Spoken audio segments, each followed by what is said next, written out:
Hey Gauchos, welcome to another episode of GauchoTV. I'm Marv, and this week is kind of a special episode of GauchoTV. Normally, I like to fill the episodes with ways you can save money, or good deals, or weird deals, or funny things that people have bought, or just me being a general goof, but this week it's going to be a little more nostalgic. I have been thinking a lot about food.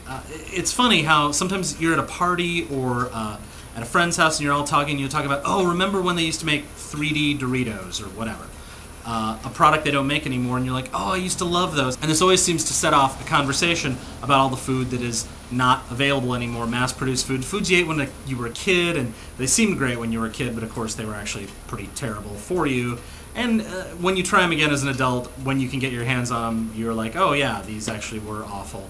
Now that I have a refined palate and like things like sushi and broccoli and cabbage, I no longer have a taste for Hostess ding-dongs, or whatever the case may be. So I was surfing around the internet this week, and I ran across a site that was talking about discontinued food items. So something you don't know about me, about 5 years ago, I curated a website that was dedicated towards being a user community storehouse of forgotten and discontinued foods. It was called the Food Museum. No longer up anymore. You can find it on the Internet Wayback Machine, and here's a screenshot of what it used to look like.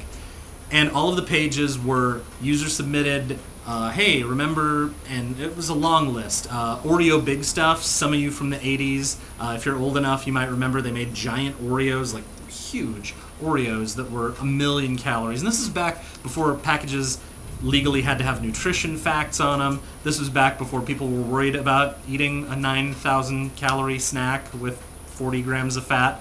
I don't know why. We have, as a society, become a lot more focused on that, maybe because as a society we've become larger, and I don't mean in number. Here's just a quick list of some of the things on the website that I ran across. PB Max, which was an awesome candy bar. Space Food Sticks, which were a big deal. A lot of movie tie-in foods. You remember Hi-C Ecto Cooler? That was awesome. Ghostbusters cereal, along those same lines. Urkelos, there was Nintendo cereal, which I'm sure some of you out there remember.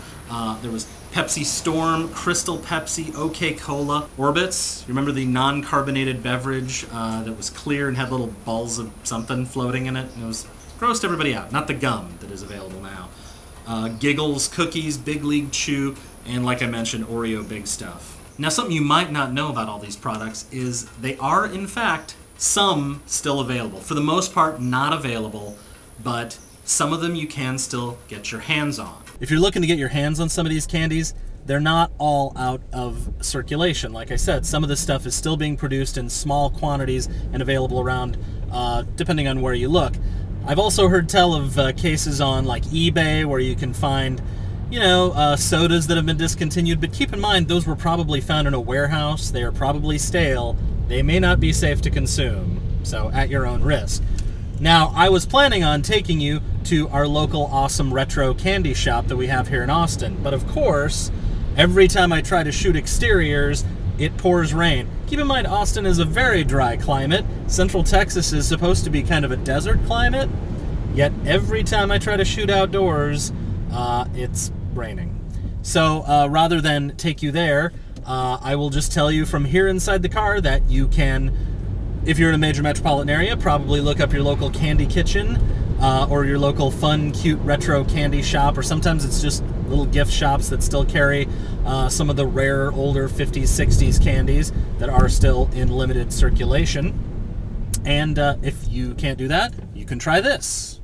Now, if it's specifically candy you're looking for, retro candy, candy from the 60s, 70s, and 80s, and you feel like it might be out of print and you can't go to your cool local candy shop, you can also check out this site, hometownfavorites.com, and take a look at it here. As you can see, it's actually got it ordered by decade or type of candy, and you can order directly from them and in bulk. So if you're really jonesing for a Space Food Stick and you haven't had it since 1977, order 100 of them. Unfortunately, after you eat the first one, you'll be like, oh yeah, these were not that good. And now I have 99 of them. It's going to be a really disappointing Halloween at my house. Anyway, That's it for this week's episode of Gaucho TV. I would love to hear in the comments about your favorite discontinued food. And think about like fast food places. I was a big fan of Burger Buddies at Burger King back in the late 80s and early 90s. Remember they were like two sliders sort of stuck together in cellular mitosis? Meiosis. Anyway. So put in the comments any of the old retro food you miss and any ideas for future episodes of Gaucho TV, and I will see you next time right here on Gaucho TV. And now I've got to go grab an umbrella. Mr. Big Stuff. Introducing Oreo Big Stuff. Who do you think you are? Oreo Big Stuff. Oreo Big Stuff. Who do you think you are? New Oreo Big Stuff. More chocolate, more cream. You're big.